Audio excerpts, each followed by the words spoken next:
Baru-baru ini tersiar berita penangkapan Dr. Lois yang kemudian dibebaskan oleh Bareskrim. Ia dituduh menyebarkan hoax yang meresahkan masyarakat. Pemicunya antara lain siaran podcast di mana Dr. Lois mengemukakan pandangan medis yang berbeda dengan kebanyakan dokter tentang masalah COVID. Wajarkah orang yang beda pendapat soal sains itu ditangkap?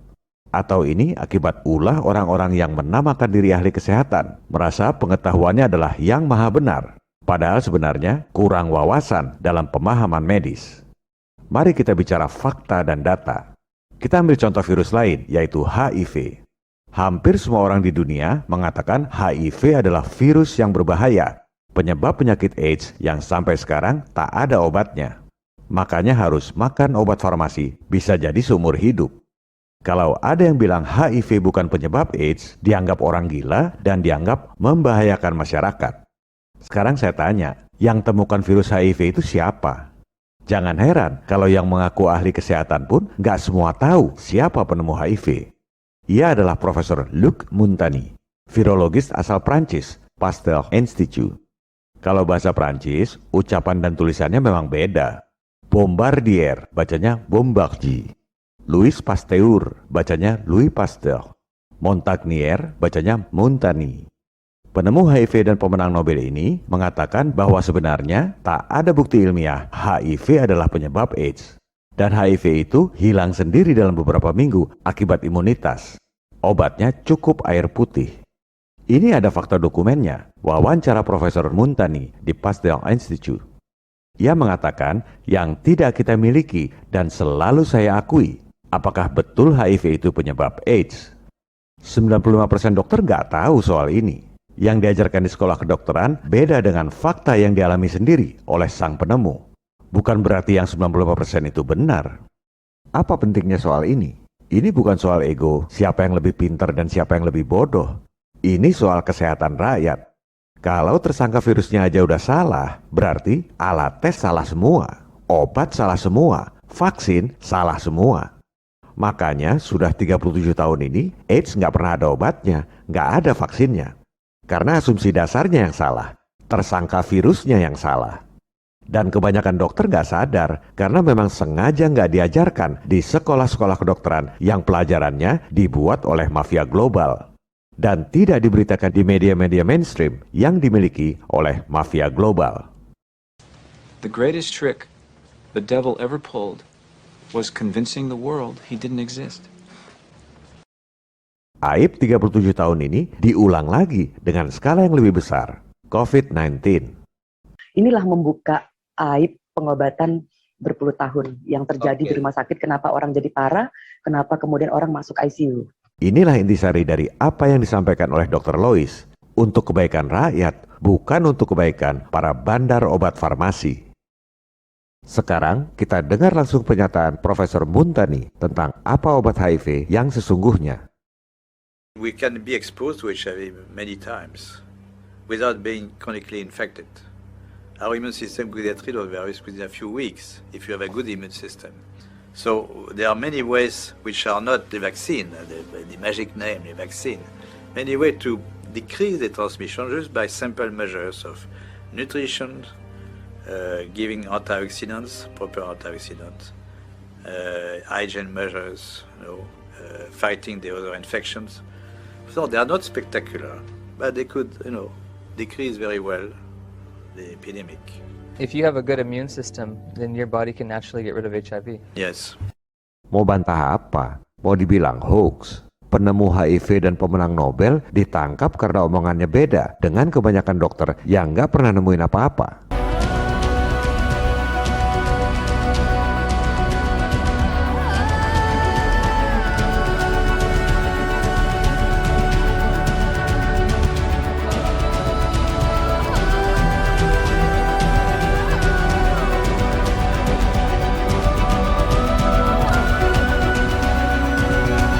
Di dunia ini, ada banyak dokter yang bersuara beda dan sangat vokal mengungkap kebenaran di balik pandemi dan vaksin.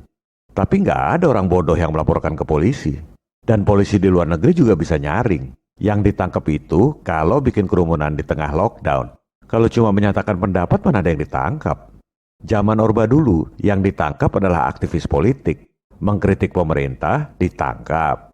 Dr. Lois ini aktivis kesehatan, mengkritik sistem kedokteran global. Masa ditangkap?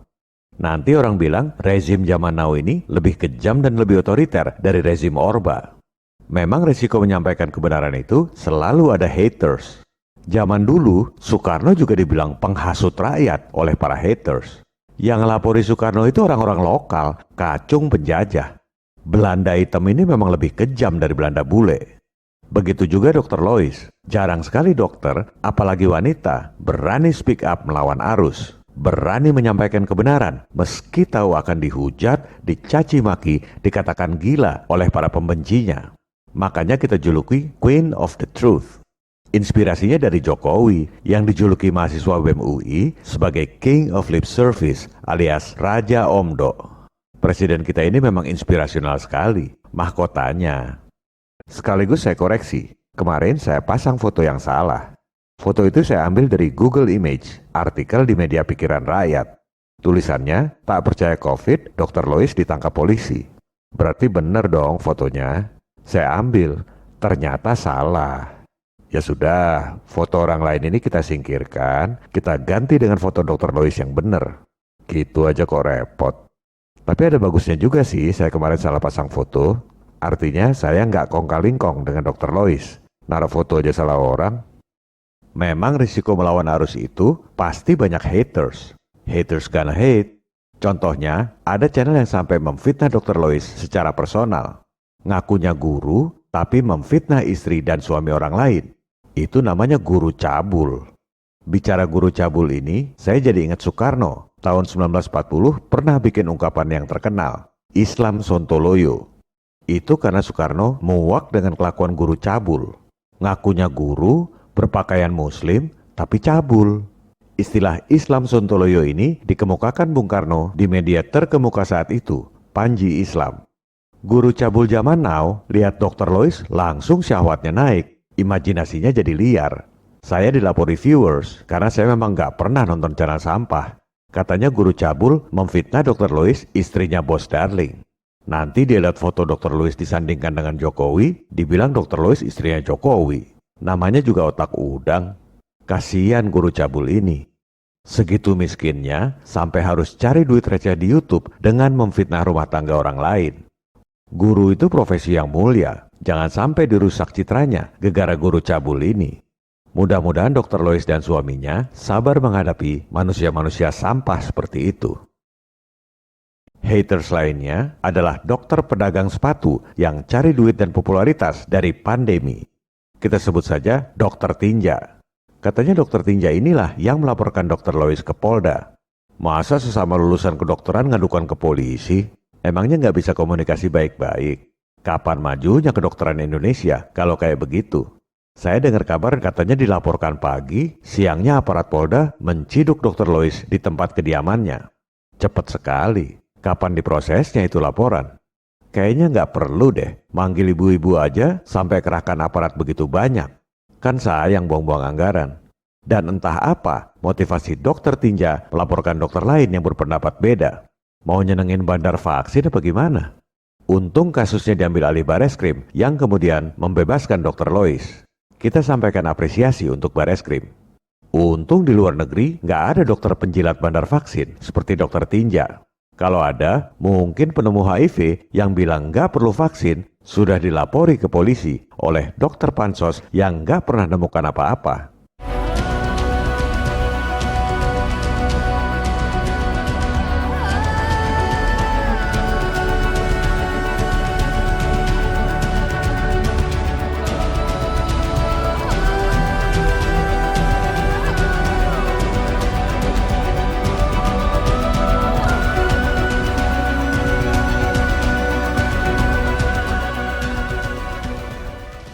Pada episode 2, kita akan bahas pernyataan Dr. Lois yang dianggap paling kontroversial.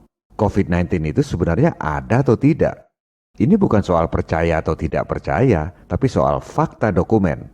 Para pakar ini bicara panjang lebar tentang COVID, padahal nggak pernah baca penelitian penentuan spesies COVID di Wuhan. Stop bicara teori dan opini. Kita selalu bicara fakta dokumen penelitian. tantangan terbuka bagi semua orang yang menamakan diri pakar kesehatan. Mana fakta dokumen dasar penentuan spesies COVID sebelum diumumkan WHO tanggal 12 Januari 2020? Penelitian tanggal berapa, di mana? Halaman berapa pembuktian sebab akibatnya? Pasti nggak tahu karena nggak pernah baca. Kalau dibaca, memang nggak ada pembuktian sebab akibatnya. Artinya, tak ada bukti yang solid bahwa si tersangka virus yang dipropagandakan itu adalah penyebab penyakit COVID. Kita bukan dokter, tapi kita lakukan hal yang paling prinsip yang nggak pernah dilakukan oleh para pakar. Kita akan beberkan fakta dokumen yang jadi dasar WHO untuk menentukan spesies COVID secara terbuka, transparan, berdasarkan fakta dan data. Dari situ, kita akan sama-sama buktikan yang selama ini disebut makhluk COVID itu sebenarnya apa.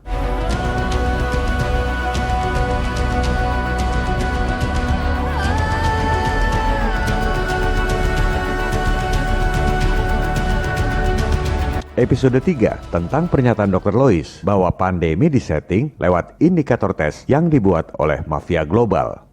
Jadi kalau Anda PCR swab test, CT Anda di bawah 35, dokter akan mengatakan Anda terinfeksi COVID. Cuma tahu CT di bawah 35 aja rasanya udah pinter banget. Padahal dasarnya cuma instruksi produsen alat tes, mafia medis global. Sekali lagi, stop bicara teori dan opini. Kita selalu bicara fakta dokumen penelitian. Tantangan terbuka bagi semua orang yang menamakan diri pakar kesehatan. Tunjukkan fakta dokumen penelitian bahwa indikator tes itu dibuat berdasarkan tersangka virus yang sudah memenuhi pembuktian sebab akibat. Pasti nggak ada yang bisa, karena memang nggak ada. Dasarnya cuma instruksi mafia medis global. Cuma ditulis akurasi 99%, kecap nomor 1. Dasar ilmiahnya apa? Dan nggak ada satupun dokter yang mempertanyakan. Padahal kalau diselidiki memang nggak ada dasar ilmiahnya. Jadi yang disebut korban COVID itu sebenarnya komorbid. Dituduh COVID, penyakit sesungguhnya nggak diobatin, makanya banyak yang mati. Ini berkaitan juga dengan serial video 7 pertanyaan rakyat untuk Presiden. Pertanyaan rakyat yang keempat adalah tentang PPKM darurat. Pantesan ribut diperpanjang terus.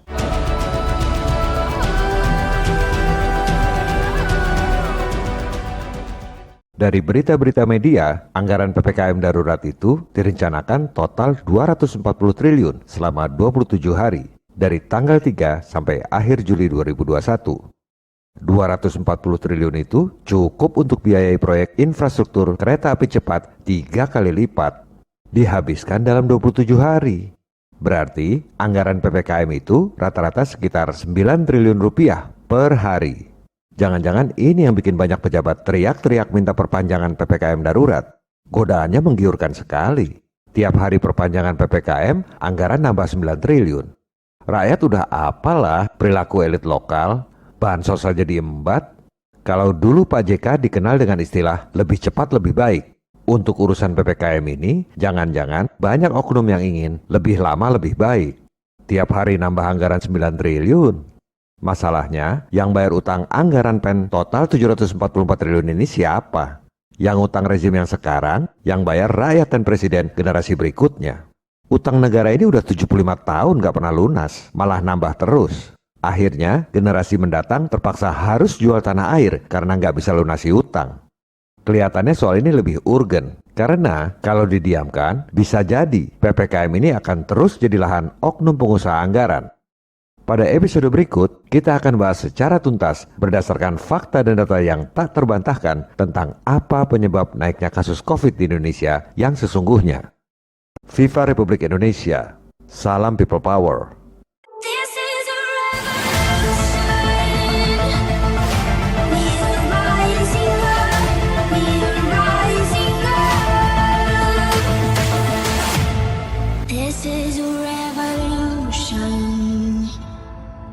Brothers!